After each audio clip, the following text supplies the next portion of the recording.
Hi, everyone. Welcome. Thank you very much for joining us. My name is Josh Ray. I'm the legal director at Roman Ravelli Solicitors here in London. Now, our very exciting topic today is going to be multilateral development banks and specifically their powers to investigate and sanction. For those of you who might not be familiar with multilateral development banks, or MDBs as we'll refer to them today, they're a unique class of quasi-public financial institution that are funded by member governments from around the world. The most well-known MDB is the World Bank, which operates globally, and then there are a number of smaller financial institutions that focus on specific regions. So, for example, there's the Asian Development Bank, the African Development Bank, the European Bank for Reconstruction and Development, which is headquartered right down the road here in London, and the Inter-American Development Bank, which focuses on Latin America and the Caribbean. In general, the MDB's mandate is to promote economic activity and investment in the developing world. The primary way that they go about doing that is generally to finance major infrastructure projects in the energy sector, the water sector, the communication sector, and transportation. Now, this obviously makes them an attractive source of business for the private sector, but because they operate in areas where corruption risks are quite high, so for example, in China, in Nigeria, in Colombia, in Panama, Ukraine, to cite just a few, they can also be targets for fraud and bribery. Now, each MDB has a fiduciary duty to their member governments to ensure that their money is spent in the proper way. In order to fulfill this responsibility, they retain the right to investigate and sanction private companies and individuals who participate on MDB finance projects or who otherwise might get MDB money for some reason. Over the past decade, they've exercised this power very regularly, and today they are one of the major players in the global fight against fraud and corruption. So our purpose in today's session is to explain exactly how these types of investigations typically proceed and to provide tips and guidance for companies and individuals who might find themselves to be targets of MDB investigations on how best to defend themselves. Now, we're going to do this as roughly a 60-minute Q&A with our panel, followed by time for questions at the end. So if you do have questions as we go through, please submit them through the function on Zoom, and then we'll do our best to address them at the end. We're very fortunate to have with us today a distinguished panel of guests who come from a variety of backgrounds. We have Chris Kim, who is a Senior Managing Director at Guidepost Solutions in Washington, D.C. Chris is a former investigator at the World Bank, and he's also a former special agent with the FBI. Chris's current practice focuses on advising companies on investigations, monitorships, and compliance matters related to MDBs and the U.S. federal government. We also have with us Barry Vatu, who is the co-chair of Greenberg Traurig's Global White Collar Criminal Defense Practice and the head of its Special Investigations Practice here in London. Among other things, Barry's practice involves advising clients on cross-border regulatory issues around the world with a specific focus on the EU, Russia, and British overseas territories. We also have Ian Hargreaves, who's a London-based partner in the Litigation and Investigations Department at Covington and Burling. Ian's practice focuses on cases involving major fraud, asset tracing, bribery and corruption, and money laundering. Among other things, his recent cases have involved major internal investigations for corporations in China, Africa, Europe, and the Middle East. Alex Haynes is a barrister at Outer Temple Chambers in London, who was recently appointed to the Attorney General's London Panel of Counsel to the Crown. Alex has been involved in a number of MDB investigations and sanctions cases, and he regularly lectures on this topic at institutions around the world. Earlier this year, Alex authored a chapter on MDB sanctions for the well-known treatise Lisak and Horlick on bribery. And last but not least, we have Sid Rahman, who is a legal director at my firm, Roman Ravelli, in London, where he focuses on defending individuals and corporations in complex cross-border business crime cases and asset recovery matters. Sid has particular expertise in matters involving foreign bribery and cryptocurrency. So thank you everyone for joining us. Sid, the first question will be for you. So what have been the key trends in MDB enforcement over the past decade, and what types of MDB, what types of conduct are MDBs likely to target in these types of investigations? Well, thank you very much for the introduction. Now, I appreciate we have a wide range of audience today, so I'll do my best to break it down. As you've mentioned earlier, MDBs provide billions of dollars in both loans and donor funding to less developed countries. As a result, development companies worldwide are able to compete for MDB-funded projects. Now, these projects could be for key development such as better hospitals, equipment, infrastructure, and so on. The whole aim is to offer low-cost loans to those that can't easily borrow elsewhere, such as at commercial banks. So with all of that in mind, the World Bank and in fact other MDBs are at the forefront of the global fight against corruption and misconduct. We know that MDBs have a contract-based jurisdiction over companies and individuals for these bank-funded projects. Now, in respect of trends, MDBs routinely sanction companies and individuals every year. And if we were to look at the World Bank's sanction regime, examples of misconduct could be broadly categorized into 5 areas. And I'll quickly go through those 5 areas. So to start with, you have fraud, then you have corruption, you have collusion, and this is where arrangements are made to make the procurement process less competitive. Next, you have obstruction, and this is where parties destroy or falsify evidence, thereby hindering an investigation. And finally, you have coercion, and this is improper actions designed to influence a procurement or a contract. Now, from the examples that I've just mentioned, we know that fraud remains the most common form of improper conduct sanctioned by MDBs. And to support this, the World Bank also stated that 81% of their sanctionable cases actually relate to fraud. So that sort of answers that part of the question. Now, to answer the second part of your question about potential targets for the future, we know in 2019 alone, the World Bank focused their efforts on high-profile entities. And I'll only go through 3 examples with you really quickly. So to start with, in January 2019, the World Bank announced a 3-year debarment of Odebrecht and its subsidiaries. Now, Odebrecht is one of the largest construction companies in Latin America. Again, in March 2019, the World Bank reached an agreement with General Electric's Co. This was following allegations of misconduct. In fact, it was the African Development Bank, rather. And finally, you have in June 2019, the World Bank announced a 9-month debarment of China Construction Corporation Limited. Now, again, this included a substantial amount of subsidiaries.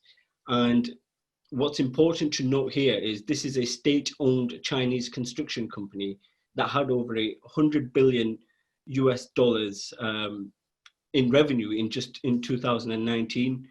So it's quite clear that MDBs are continuing to aggressively investigate and enforce misconduct for bank finance projects.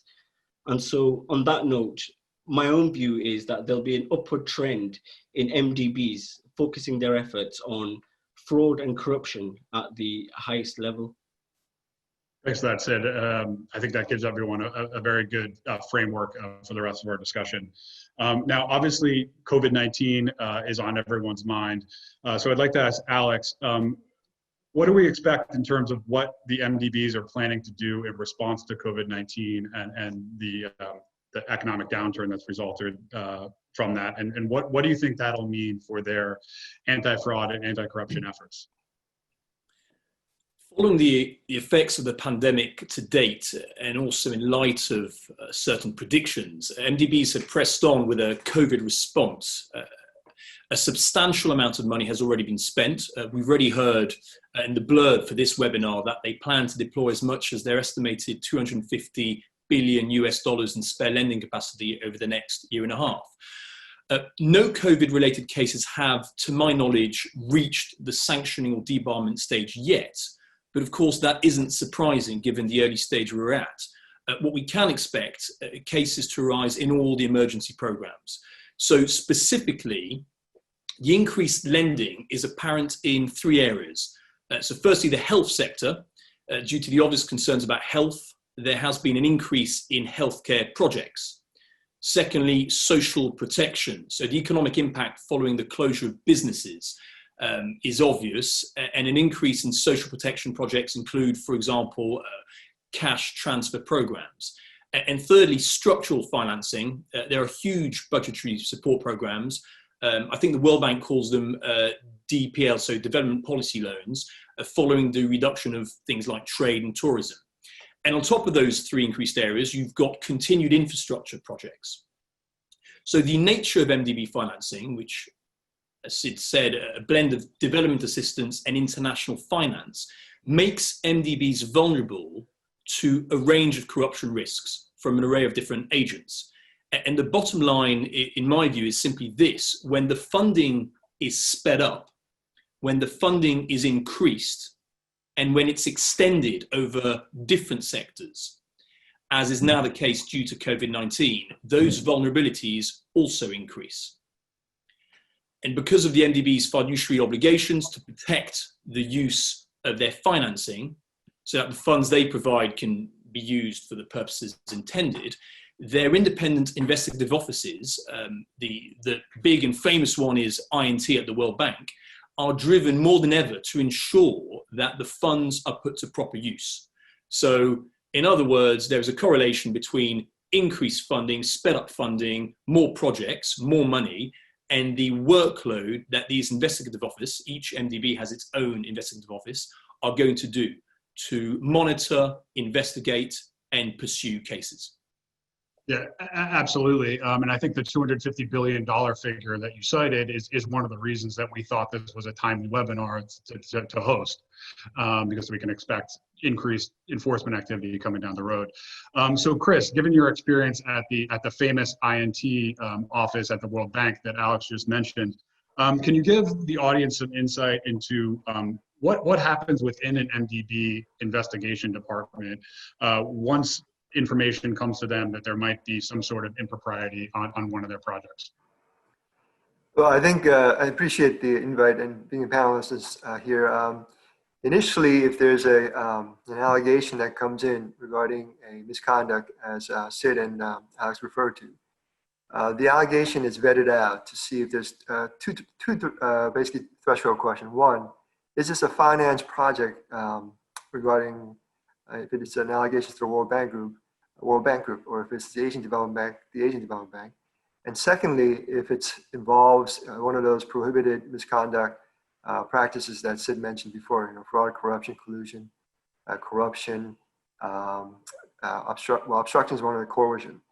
And with that initial threshold, if those things are checked, and it's yes, it is financed by one of the MDBs, and two, it involves allegations on one of those misconduct, it's a vetting process where the complaint or the complainant or allegation is vetted to see if it's credible, if there's corroborating evidence to support that in terms of possibly pursuing that investigation. So these complaints are vetted out by somebody at each one of these MDBs to see if it could sort of proceed into a more full or a preliminary or full investigation that's opened on later on. And I have some stats actually I can share with you, I think the audience, in that in 2019, for example, the World Bank Group, INT, they received almost 2,500 complaints in terms of allegation. And those things were vetted out eventually to open up 49 full investigations. So when you think about how many complaints that came in and the case that was open, there's a lot of vetting process that occurs in order to decide whether or not a full investigation is done. And the other MDBs have a very similar process where the allegations come in and are vetted out to see if there's something that the integrity units want to pursue in full investigation. Because I think many of the departments, there's limited resources, so you want to focus on those investigations that will lead to sort of fuller in terms of results that can impact the bank as well as the financing. Okay, great. And Ian, the next question's for you. What is the scope of MDB's jurisdiction, and what type of investigatory powers do the integrity units have? Well, the short answer to the scope is, or where jurisdiction comes from, is very much the contract. But looking back, the signatories to the Uniform Framework back in 2006, in effect, put together a roadmap for investigations in relation to MDBs. The Uniform Framework requires that each MDB that is a signatory must have an investigative office responsible for conducting investigations, and Alex has touched on that already. And the purpose of such officers will be to examine and determine the veracity of allegations of corrupt or fraudulent practices, including with respect to projects financed by the organisation, and allegations of misconduct on the organisation's behalf. So that is, in a sense, the scope of the investigation. The investigative officers of each MDB has jurisdiction to investigate allegations of fraud and corruption on projects that is financed. The jurisdiction arises from the contract, as I've explained. And for example, that includes the loan agreement and associated documents. This will define the sanctioned offences and provide for the MDB's right to audit, which we will discuss in some detail during the course of this particular session. A company does not need to win a contract financed by the MDB in order to be subject to an investigation. That's quite an important point to have in mind. It may be investigated as a result of simply participating in the procurement process.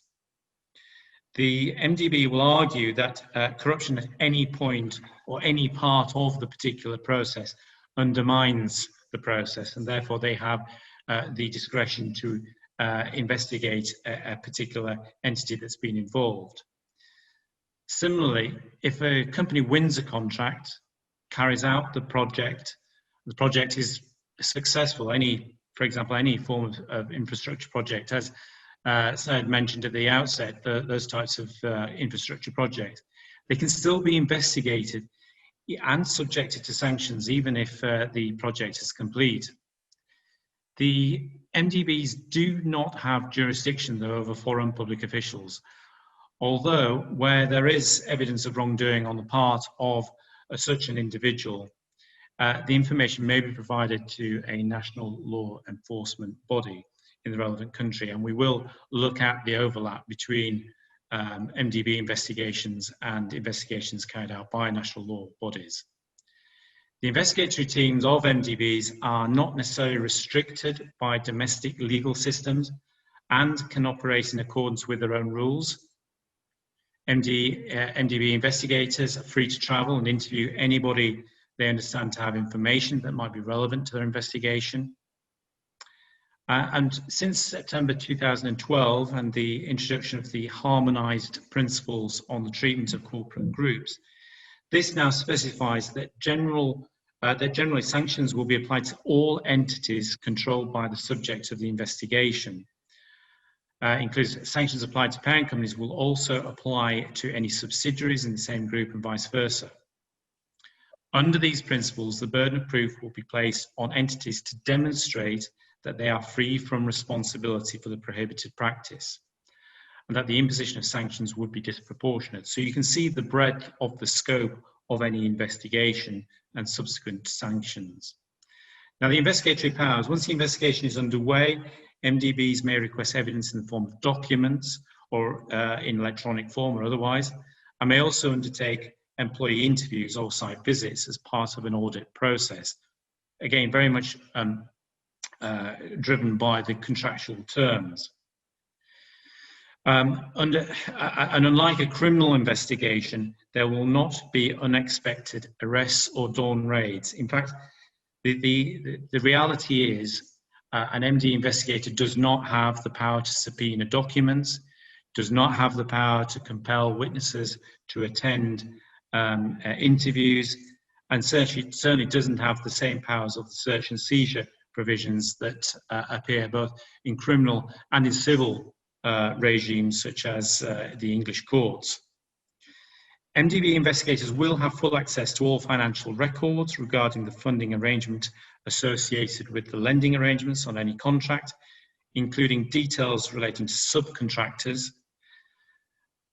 And the subcontractors themselves may have no knowledge of the fact that an MDB is even involved in the project, which can obviously be very concerning for them.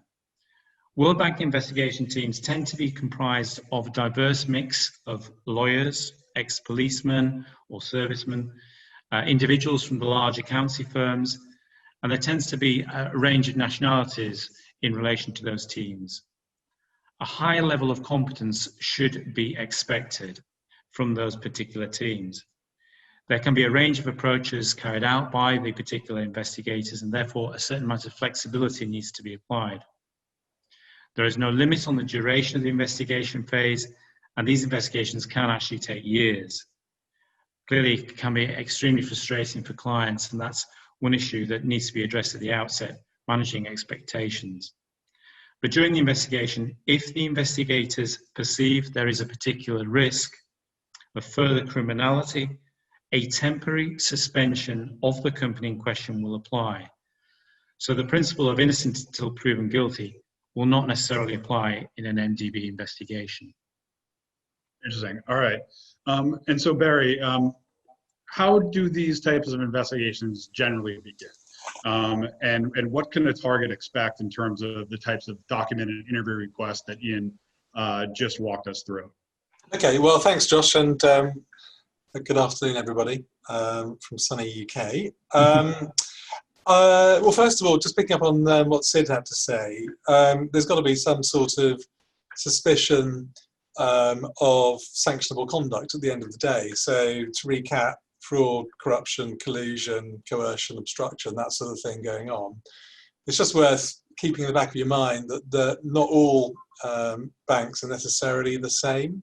So a couple have tacked on some additionals. I think the EBRD has tacked on a couple, misuse of bank funds, stuff like that. The EIB looks at money laundering and terrorist finance. So there's more than just those things. But bluntly, if it's not sanctionable conduct, they're not going to have a look at it. Then I suppose there needs to be some form of awareness of that conduct. Where's that likely to come in from?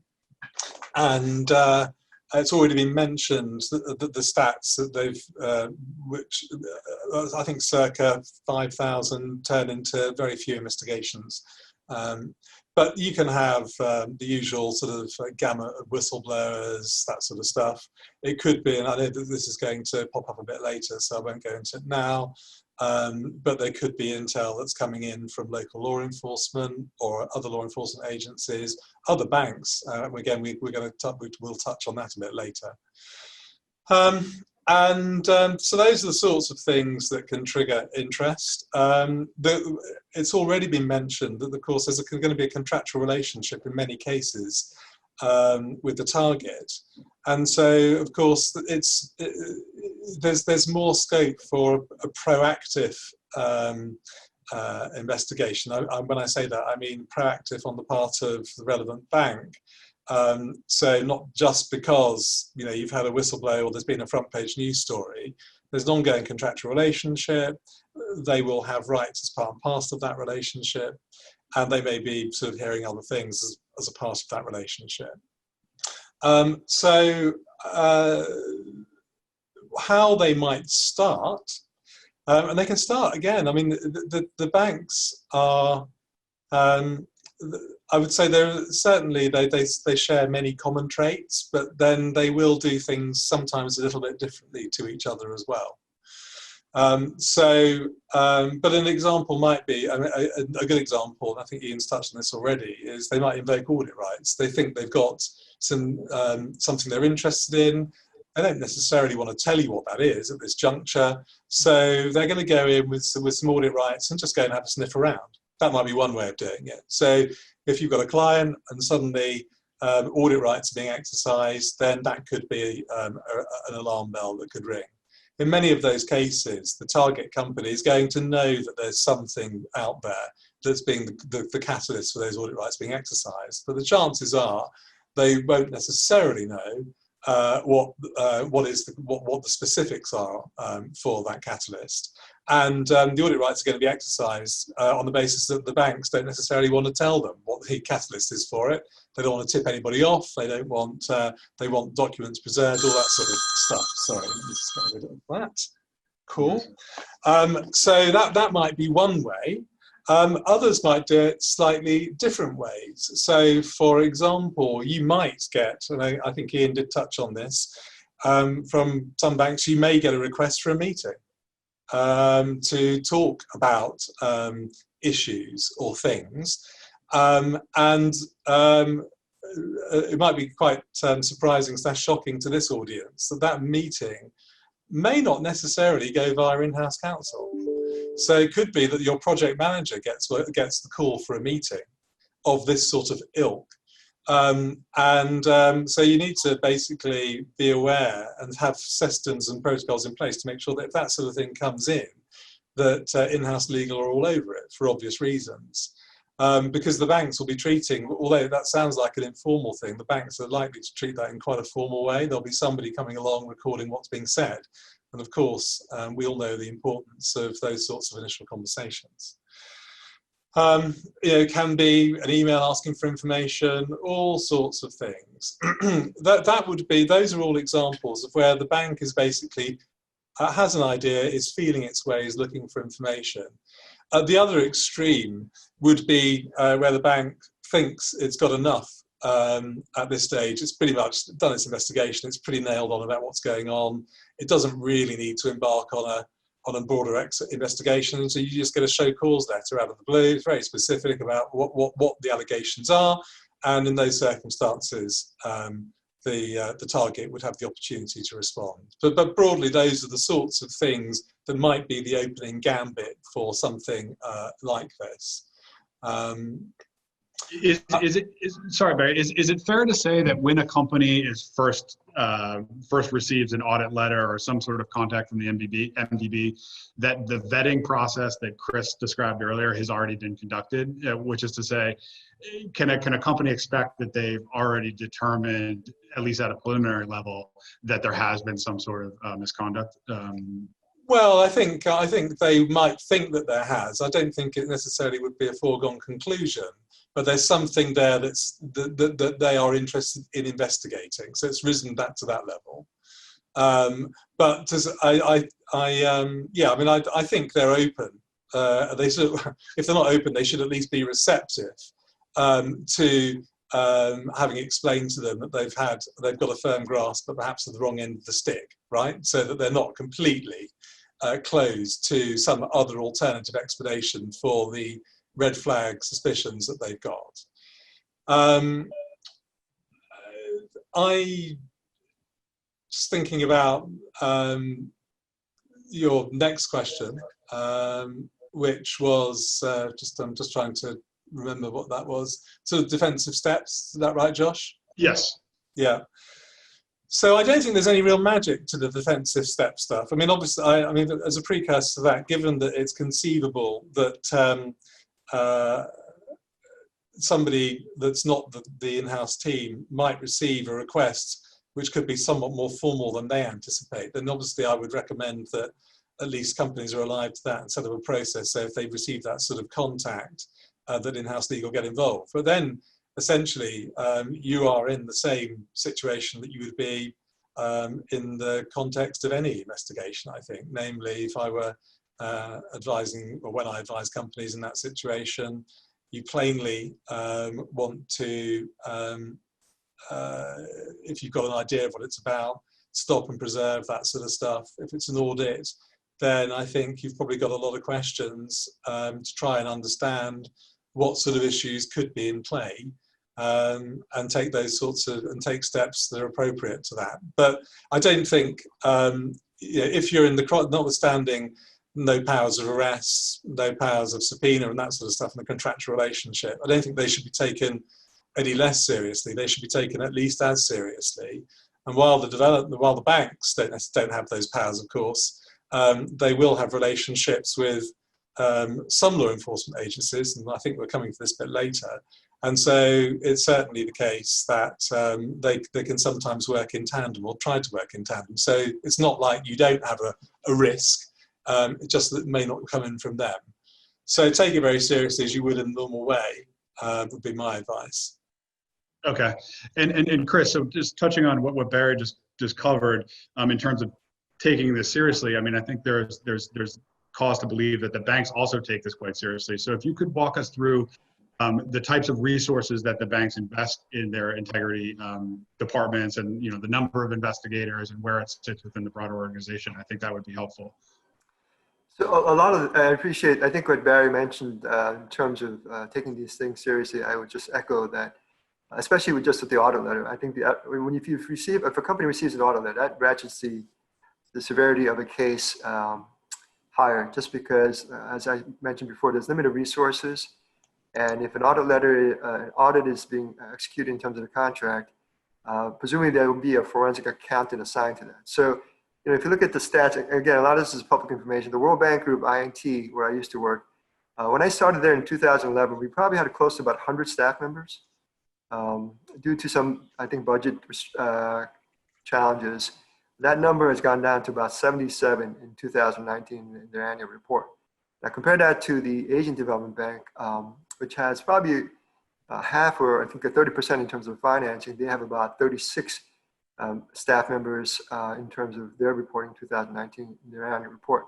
Now, if you peel away the number of the number, you're including management, you're including administrative staff, you're including probably operational folks in terms of the people who liaison with their operation folks in the development bank. So if you peel it away, you're probably talking about maybe a third of that number who are actually people who are investigating, and that doesn't include other duties that they have too, because some of these development banks also have the responsibility to investigate misconduct by their own staff. So, for example, the World Bank Group, you peel away 77 and about 30% of that, that's about 21 for the world.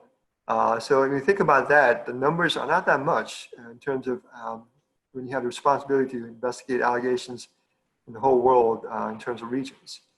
But I think on the flip side though, I think Ian mentioned this, I have had the pleasure of working, when I was working with some of the best, I would say, in terms of investigators, former prosecutors, and forensic accountants from the Big Four in the world. The competition to get into the World Bank Group or any other MDBs are pretty high. So you're talking about high level, skill level in terms of competency, whether it be investigations, forensic accountants, a litigation attorney, or analyst. So although the numbers might seem like low, but if you're the subject of one of these investigations, I think you'll probably agree that they have enough resources and skill level to do their investigation. And one other thing that I like to kind of throw out there, we haven't mentioned yet, is that because these are administrative investigations, the level of proof is low. We're talking more likely than not, in terms of 51%. We're not talking about, obviously, criminal investigation, but it's more akin to a civil investigation in terms of proof. And the burden of proof is pretty low, especially when it comes to fraud. So. And, all right, thanks. So I was just going to add one thing, which is, of course, and probably perhaps might be one of the most important things to the target under investigation. But in many cases, they will have a commercial relationship with the bank, right? So if they don't take it seriously for whatever reason, or their response is perceived by the bank to be the bare minimum or perhaps even non-cooperative, then they are going to damage that commercial relationship. And certainly in relation to, I can think of one of the banks, they will run a grey list, for example, and you're not going to be getting any more, you won't be doing any more deals or infrastructure projects with that bank if that's the case. And of course, in my experience representing companies, commercial things trump just about everything. And so, if you're looking at serious customer, serious amounts of money, then there's a huge driver to dealing with these things properly. Yeah, absolutely. That's a great point, Barry. Thanks for that. So let's now talk about the potential, the downsides of these investigations and what can happen to companies that are found to have engaged in misconduct. So Alex, if you could talk a little bit about the types of sanctions that MDBs have the power to impose, and also the collateral consequences that a targeted entity might face. Sure. Sanctions, and we are of course not talking here of traditional sanctions in the US, UN or EU context, but the MDB sanctions are intended to do two things. So firstly, to prevent future misconduct, and secondly, to encourage rehabilitation of the sanctioned party. And there are, broadly speaking, 5 possible sanctions. Firstly, fixed term debarment. Secondly, debarment with conditional release, and this is the most common sanction. Thirdly, conditional non-debarment, and this is, if you like, the DPA equivalent. Fourthly, letter of reprimand, and lastly, restitution. Now, I say broadly speaking because the range of sanctions differs slightly in the various MDBs. So the 5 sanctions I've listed are available at the World Bank, and indeed at most MDBs. But the IADB procedures, for example, they also include other sanctions, whatever that may be, as well as sanctions of other institutions. The EBRD procedures include rejection of a proposal for award of contract, and interestingly, cancellation of a portion of finance allocated to a respondent but not yet dispersed. So although NDBs operate in a broadly similar fashion, as has been said, I think Barry, Ian, Chris, I think everybody said this from a different angle, but there are differences, and in this particular case, as far as the types of sanctions are concerned, there are important differences. Now, debarment renders an entity ineligible to do a few things. So firstly, to be awarded or benefit from an MDB finance contract, that is clear. Secondly, to receive the proceeds of MDB financing and also otherwise participate in the preparation of the implementation of the specific projects. Debarment does not apply retroactively. That means that it does not result in a rescission of contracts under execution, but it can, of course, prevent contract amendments or contract extensions. The most common sanction, I said in my list, is debarment with conditional release. And that's often referred to as the default sanction or the baseline sanction. And all that does really is excludes a party from access to MDB financing for a minimum period of time. And only after satisfying certain conditions, when that time period comes to an end, and that often includes the implementation of an acceptable compliance program, for example. And the starting point for these baseline sanction tends to be 3 years. So that's to give you an idea that it would be wrong to assume that, oh, most sanctions are 6 months or most sanctions are fixed term for 9 months. It's not the case. You're looking at a starting point of 3 years, debarment with conditional release. And of course, if you don't satisfy those conditions, you don't get released. With regards to the collateral consequences targeted entities face, and we've made reference to these already, but I identify 3. So it's not just a case that the company or the individual is in trouble with one MDB. It's more complicated than that. Firstly, mutual enforcement. So debarment exceeding 1 year, as long as it's published on one of the MDB's websites, extends automatically across the main MDBs pursuant to an agreement that was signed in 2010. So initially the 5 main MDBs, and I think the AIIB in Beijing has also signed up to that, and possibly others. So if you get 12 months or more debarment, which is likely, you're cross-debarred by all the MDBs, all the main ones. Secondly, following debarment and cross-debarment, companies often find that development aid agencies, for example, the UK's Department for International Development or USAID or any other entity, other banks as well, will not fund their projects. That's not because of some signed agreement with the MDBs. It's just because if there is a public or published list that an entity is debarred, why would these other agencies fund further projects? And lastly, this is really the link from the international to domestic.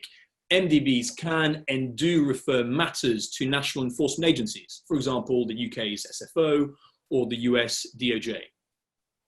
Now, all MDBs, to my knowledge, have different practices in the regard, as far as criminal referrals are concerned. To give you some examples, a number of companies have faced domestic criminal prosecution off the back of what started off as a minor CV fraud.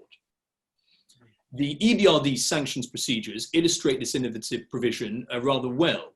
So in those procedures, if the investigative office makes a determination on a prima facie basis that criminal or even regulatory laws of any country might have been violated, it can, so the office, it can at any time, any stage, recommend to the EBRD president that the matter be referred to appropriate governmental authorities.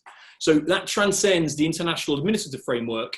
And Chris, I think, mentioned the balance of probabilities, or I should say that, the standard of proof, to the national criminal jurisdiction, where, of course, it is, you've got prison sentences and all of the other aspects of the system that the MDB's administrative system doesn't have. Now, you might wish to note a couple of big decisions. So the 2016 Canadian Supreme Court case of Wallace, which might have slowed the willingness of MDBs to share intelligence with national authorities. And a few years later, 2019, so I think February of last year, the US Supreme Court case of Jam, MDBs no doubt tread very carefully because they want to reduce the chances of litigation that risks putting their immunities in jeopardy. But notwithstanding those interesting developments, the bottom line is criminal referrals remain a real risk. And when you add those to the cross-debarment and to these other lists that other entities pick up on because they're published, it is quite clear what the risks you are facing are. Yeah, no, thank you. I think this underscores the point we discussed earlier as to why these things really do need to be treated quite seriously from the beginning. And I know that there are a number of examples where companies have really been forced out of business because of being disbarred for a certain period of time. Because a lot of, if you're a major construction company in certain parts of the world, MDB work is really going to be the bulk of where you're getting your money. So it's certainly an important issue. And so, Sid, in the list of possible sanctions that Alex just went through, I noticed, there's nothing that they can impose a fine or a financial type of penalty. But last summer we saw that in the Odebrecht case that you mentioned at the outset, they agreed to a $50 million financial donation, they called it. So if you could give us a little bit more information about that and talk about whether this is the type of financial sanction that we could see, continue to see going forward. Well, yeah, so here Odebrecht agreed to pay $50 million in charities to, well, it was as part settlement to resolve allegations of bribery and corruption. Now here they've committed to making contributions to charities and managing projects with the purpose of improving the quality of life in developing countries around Latin America. Now, to answer your question about the types of financial sanctions we should expect in the future, as Alex explained, historically we have seen that MDBs often cooperate with the national authorities. So we should expect an overlap between MDBs and the enforcement agencies. Now, the dynamic between MDBs and sanctioned cases is very much different to what exists between regulators and defendants in a criminal or civil context. Now, whilst we know debarment serves as a powerful tool for misconduct, MDBs also recognize that it reduces competition, and that obviously means an increase in costs for their borrowers, right? So with that in mind, in our experience, MDBs are often willing to consider pragmatic approaches to settle. And again, Alex touched on some of these, and I'll just go through one or two examples. So this can include, for example, conditional non-debarment, and this allows sanctioned parties to continue to perform on the MDB project. Another example is deferral agreements. These agreements essentially freeze sanctions for a period of time pending compliance. So to conclude, I think MDBs will be aggressive in investigating matters, but I don't think they'll rule out a pragmatic approach to settle matters. Okay, thanks. And on the pragmatic note, I know that with the Odebrecht case in specifically, they actually deferred the $50 million payment for a number of years because the company was in so much other legal trouble at the time. They didn't really have the cash to pay the $50 million up front. So certainly an interesting issue. Barry, we've talked a number of times about the coordination between the banks and national law enforcement. So if you could just expand on that and if you had any thoughts on the types of coordination and how often that occurs. Yeah, well, I really only wanted to add a couple of things really to pretty much what Alex said, with which I agree. It's worth just keeping in mind that the banks, there are parallels with the way that, say, the DOJ and the SFO would coordinate as well. So, for example, there are very good lines into the likes of the DOJ and the SFO with the banks. But for other jurisdictions where perhaps there are more concerns around the rule of law and that sort of stuff, or perhaps penalties or cooperation, reciprocity, then there may be a slightly more cautious approach to coordinating with those law enforcement agencies, which I think is anything particularly unusual. We see it with the DOJ and the SFO in any event. And the other thing I wanted to just mention, to the extent that it hasn't sort of been said already, is of course the banks, as between each other, I know for a fact, coordinate 1,010%, right? So they know that while it may be quite slow going to, for the SFO or something like that, or the DOJ, but there'll be processes and things like that. They will know their counterparts in the other banks, and all they need to do is pick up a phone. And frankly, within a range of reasonableness, they're going to get answers pretty much straight away. I mean, obviously, they're not going to get commercially sensitive stuff, but there is going to be a free, porous wall of communication between the banks. And I think we've already touched on the whole cross-debarment issue. So, I mean, there is, it's sort of, it dovetails into that sort of approach. If you've got one problem, you've probably got multiple problems. And on the cross-debarment front, the only thing I would sort of mention, just not that anybody wants to be talking about cross-debarment, frankly, because if you're in that space, you're in a bad place. But funnily enough, the EIB doesn't follow the cross-debarment regime, because their set up is that they're governed by the European Court of Justice, and so they can't trammel themselves with the stuff from the other banks. But that's not to say that they won't be paying close attention. So if a company's being cross-debarred across all the other banks and they haven't done anything, you can imagine that they'll probably be showing their interest will be piqued, shall we say that much. So that's all I really had to add on that topic. Okay, and Ian, I'll ask you briefly. So we talked before about the investigatory powers that MDBs have. Have you seen any cases where an MDB might leverage a relationship with the law enforcement to take advantage of the law enforcement subpoena powers to get evidence on a particular matter?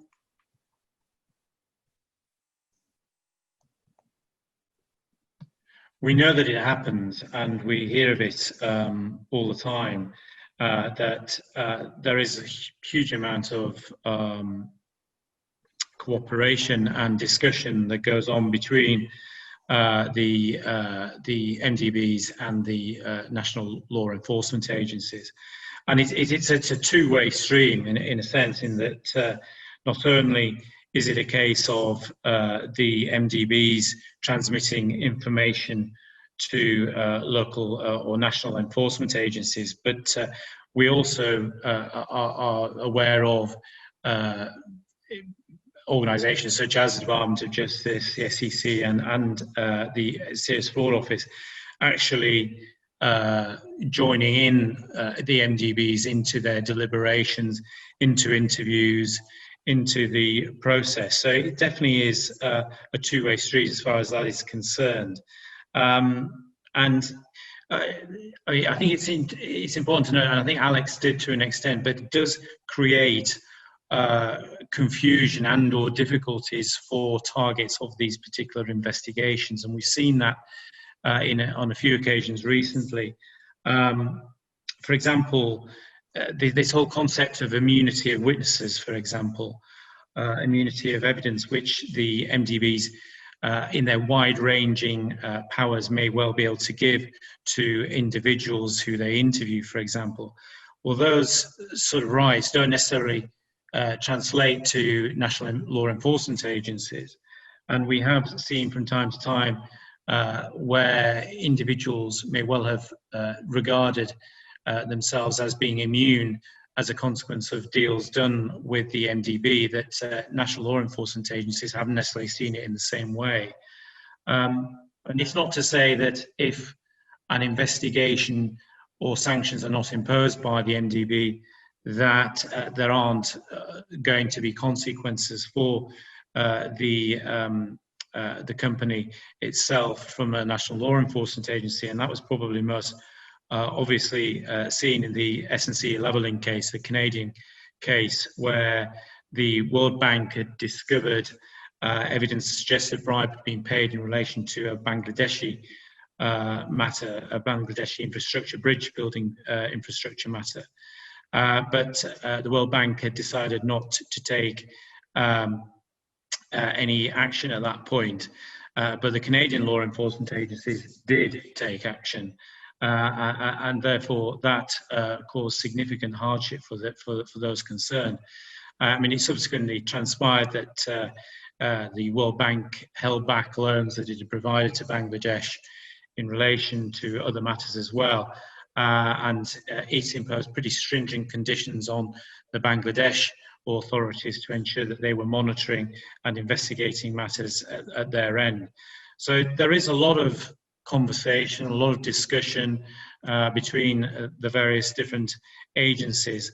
And also we're finding now that the MDBs are creating frameworks with national law enforcement agencies. We've seen that with the African Development Bank, for example, where they've established a pretty effective anti-corruption team, which has developed a very good and strong framework, if not working relationship, with international anti-corruption agencies such as the SFO and the SEC, as unfortunately a lot of money, wealth has been stripped out of African countries through the banking systems of Western jurisdictions, including the UK and the US as well.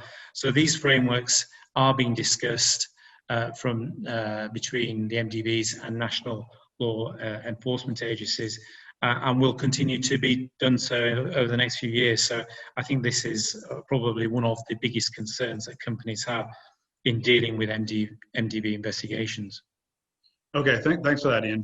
The next topic we were going to address is the types of factors that MDBs take into account when they're deciding on a particular sanction. I think just being mindful of time, we'll skip that, but the protocols that each of the bank follows available on each of their websites. So if anyone is interested in that, you're welcome to look at those. In a nutshell, they're essentially the same types of considerations that the DOJ or the SFO would consider when they're determining whether a company is eligible for a DPA or the type of penalty that a particular company should face. So let's just skip to the appeals process. And Alex, so if a company does find themselves subject to a sanction, what mechanisms do they have available to them to appeal that? Just in relation to what Ian said, I can confirm that his reference to significant hardship in the S&C Lavalin case is probably an understatement. Appeals process. We don't have time to go through all of the appeals process of the MDBs, and we talk about the main MDBs, but there's the two relatively new Chinese-backed MDBs, the AIB and the New Development Bank. There are regional MDBs like the Caribbean Development Bank, the Nordic Development Bank. I don't even know how many they are. I mean, I'd have to count them up. So it's much more than what we initially think when we first look at this and think of the World Bank and maybe the 4 large regional ones. So I'm going to focus on the World Bank for 3 reasons. The World Bank was the first MDB to introduce a formal sanctions regime. It's the most active in the field, and arguably its sanctions regime is the most developed. It also has the largest investigative office. So the result is that although there are, again, important differences between all of these banks, the majority of MDBs have, to a large extent at least, followed the World Bank's lead. And the various sanctions regimes tend to be structured in a similar way. So the World Bank operates an administrative process for sanctioning firms and individuals accused of having engaged in one or several sanctionable practices. The sanctions regime, or the sanctions system, however you want to call it, is organized by a document called the Sanctions Procedures. And the regime consists of 3 separate entities. INT, so we discussed this already, the Integrity Vice Presidency, which is the investigative office. The Office of Suspension and Debarment, which is led by the Chief Suspension and Debarment Officer, or the SDO. And lastly, the Sanctions Board, which is supported by its own independent secretariat. The sanctions procedures, so this document that I referred to, sets out a formal 2-tier administrative process designed to protect the integrity of World Bank operations. So at the first level, cases are typically filed with the Sanctions and Debarment Officer, the STO, who reviews accusations brought by INT. And remember what, I forget if it was Ian or Barry at the beginning of the webinar about temporary suspension. So often companies are suspended during this time. The SDO reviews accusations brought by INT that a firm or an individual engaged in sanctionable practices. And then the SDO determines whether the evidence is sufficient to initiate sanctions proceedings. Thereafter, the Sanctions Board operates as the 2nd tier of the system. It is an independent administrative tribunal, if you like, that serves as the final decision maker in all contested cases of sanctionable misconduct. It consists, and remember I'm talking here about the World Bank, it consists of 7 judges who are appointed for single non-renewable terms of up to 6 years.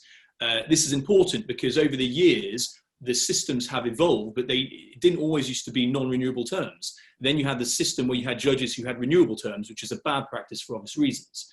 The presence of an exclusively external panel of judges is recent at the World Bank. Other MDBs still have internal judges. The 2nd tier of other MDBs, don't necessarily have such a developed system, but really it's the pressures on MDBs, external pressures over the years to modernize and ensure that their sanctions regimes are compliant with best practices and reach at least a minimum standard. And that is no doubt in part responsible for these evolved systems, and certainly the World Bank system we have today. I think the World Bank had an all-exclusive external sanctions board from 2016 onwards. The Sanctions Board considers evidence de novo. So what that means is it does not engage in a reconsideration of determination of the 1st tier. It doesn't give those determinations any deference. So it's a de novo hearing. You have the right to appeal. Parties have a right to an oral hearing. In practice, it amounts to an absolute right. Formal rules of evidence do not apply. And I think I'm right in saying that the World Bank is the only MDB that allows live testimony during sanctions proceedings before the Sanctions Board, as well as witnesses who can be called and questioned by the Sanctions Board, although cross-examination is not permitted. So the system is, it depends what you compare it to, but it's certainly developed and it certainly reaches minimum standards, and you have this right to appeal. And if you want, go all the way to a Sanctions Board where they hear your case from scratch. And am I correct in saying that if a company is dissatisfied with the result of the appeal through the administrative process within an MDB, that they don't have any recourse to the judicial systems of whatever the relevant country is? No, I've seen some of the questions on the Q&A. I mean, perhaps this might address some of them. People are asking about bilateral banks and different institutions. The starting point here is that these MDBs are international organizations. They are product of treaty and agreement.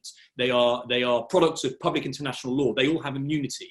So you cannot litigate your grievance subject to a number of exceptions and perhaps even academic exceptions, but within the domestic systems. So the Sanctions Board decision is final. There is no appeal from there. Okay. All right. Thanks. And again, we do have a number of questions that I'd like to get to. So I'm going to skip to, we've already touched on this, but negotiated resolution agreements. And so Barry, if you could take that one and just kind of walk us through what those are and what the process of getting one of those looks like.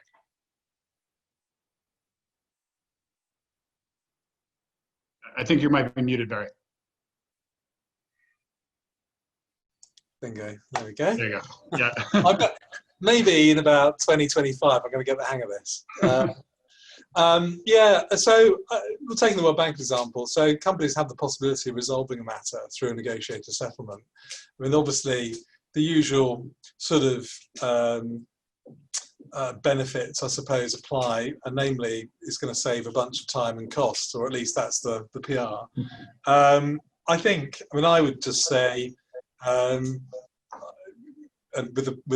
bearing in mind a bit of time, sort of common sense type stuff applies really. You're talking about a negotiation to reach some form of settlement. I think that you've already mentioned, Josh, I think the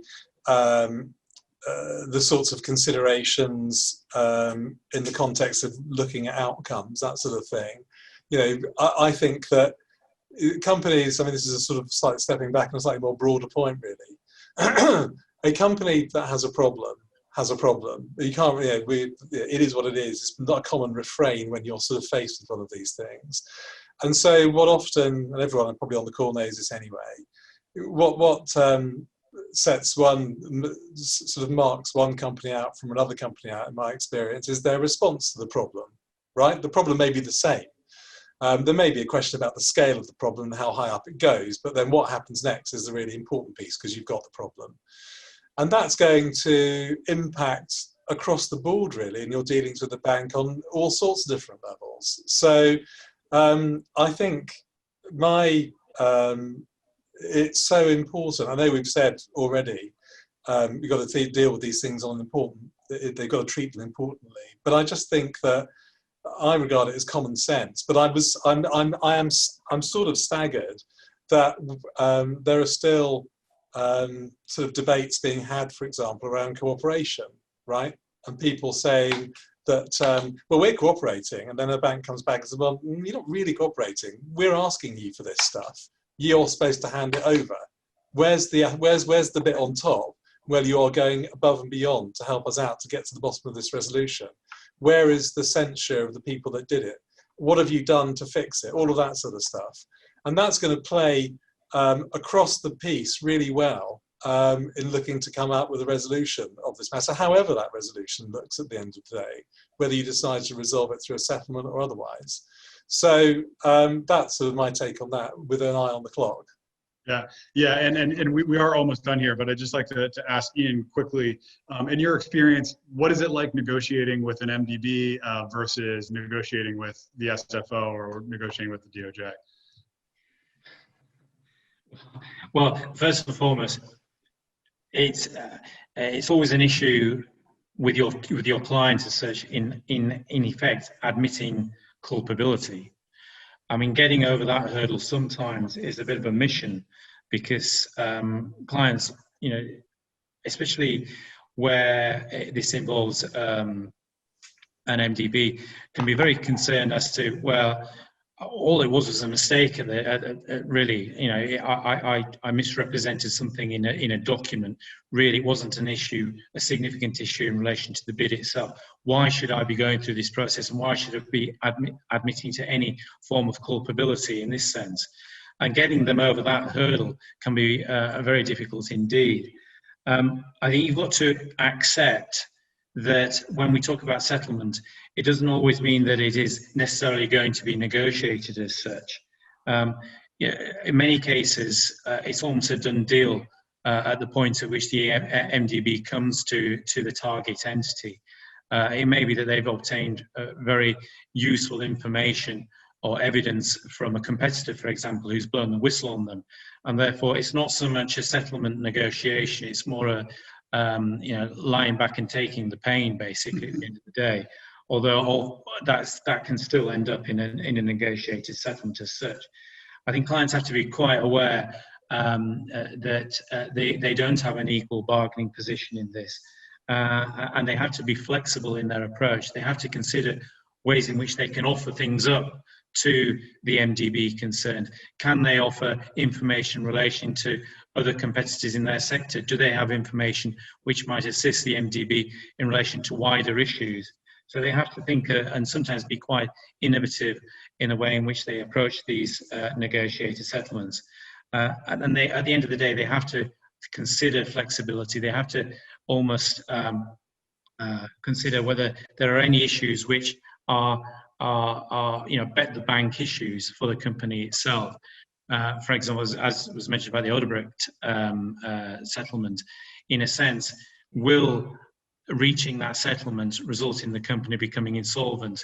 How many employees will be made redundant, will lose their jobs as a consequence? Will there be a lack of competition in the market if that particular company is debarred? These are all issues which should be focused upon and should be thought about as part of the negotiated settlement process. Okay, thanks for that. And I think just because of the time, I think let's go to our final question, and this one will be for you, Chris. So in May, the World Bank announced that Mohamedou Diagne, I hope I'm pronouncing that right, was appointed as the new vice president of INT at the World Bank. So what do you think we can expect from Mr. Diagne when he takes office? So he's already started his term in September this month. It's an interesting choice. I think a bit of a surprise to me, and I think to others.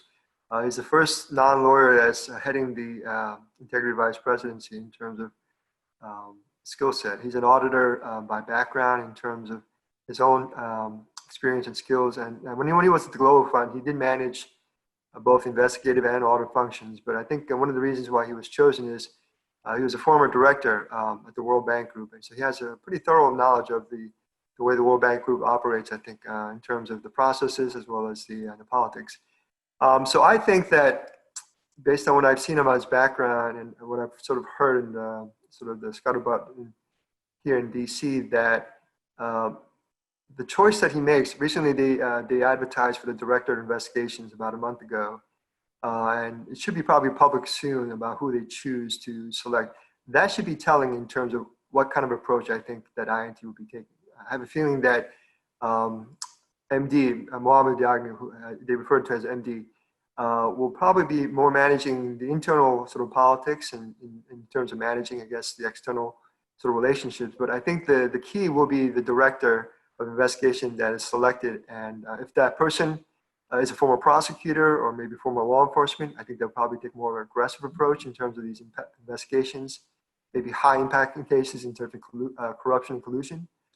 But if that person tends to be somebody maybe from, I don't know, in terms of non-law enforcement, non-prosecutorial background, maybe they'll focus more on the sort of the fraud cases and kind of continue what MD has done in the Global Fund, which is to make investigations more efficient and kind of focus on country-specific audits and helping the country in terms of identifying risks. So I think it remains to be seen, but I think I'm looking forward to seeing who that Director of Investigation will be pretty soon. Okay, thanks for that, Chris, and thank you to all the panelists. That was extremely informative, and I'm sure the audience feels the same. We do have a number of questions that have been submitted, so I'd like to just start going through a few of those.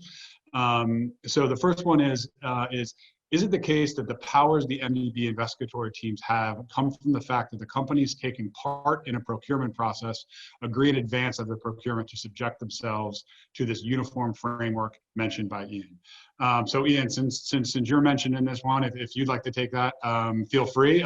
Or we'll open this up to the panelists, and anyone feel free to jump in on that one. And Ian, I think you might be on mute. Yeah, like Barry, I may master this by a decade.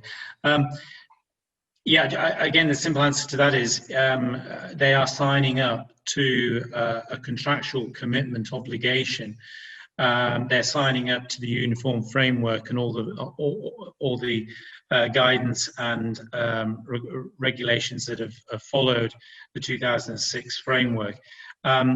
If you sign up to that, you're bound by it. You can't pretend that you were not aware of the remit or the extent of your obligations under the contract.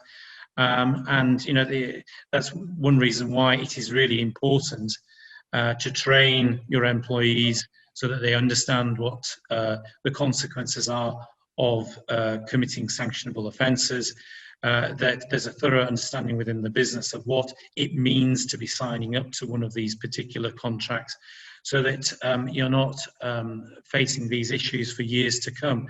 So carrying out risk assessments within the business, having a proper, effective compliance program, these are all things that are absolutely vital before you sign up to such a contract, because otherwise you are bound by it, and the MDBs will always look after their best interests and the bank's assets, and rightly so.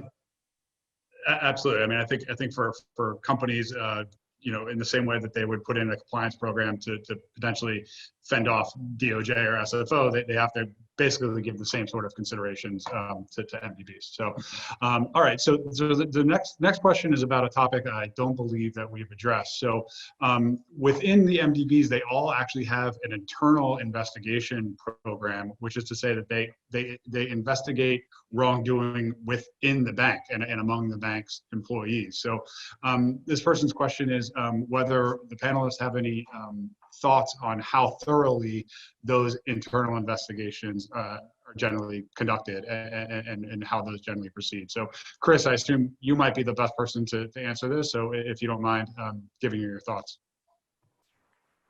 I can assure you that those allegations of misconduct by the staff members, I mean, particularly World Bank Group, but the other banks, are taken very seriously, and they have dedicated investigators. And where I was, there were people who investigated external companies and contractors, which I was part of, but we also had internal investigators who were solely devoted to investigating allegations of serious fraud and corruption.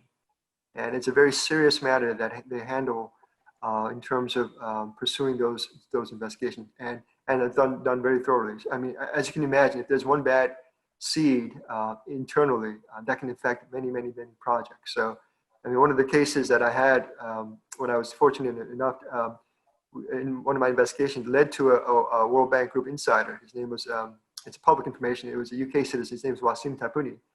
He was a medical expert in terms of reviewing bids, and he received a lot of money. I mean, kickback in terms of 5%, and he affected many projects. So eventually that was figured out, and he was terminated. But that's something that I can assure the audience is taken very seriously.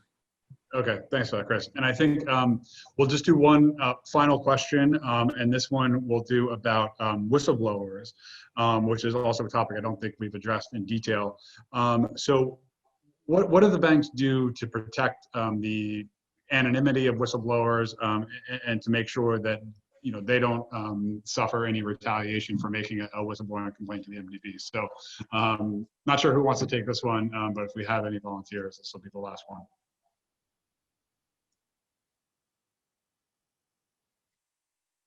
Chris, well, since we'll ask you again, since you've been inside these places.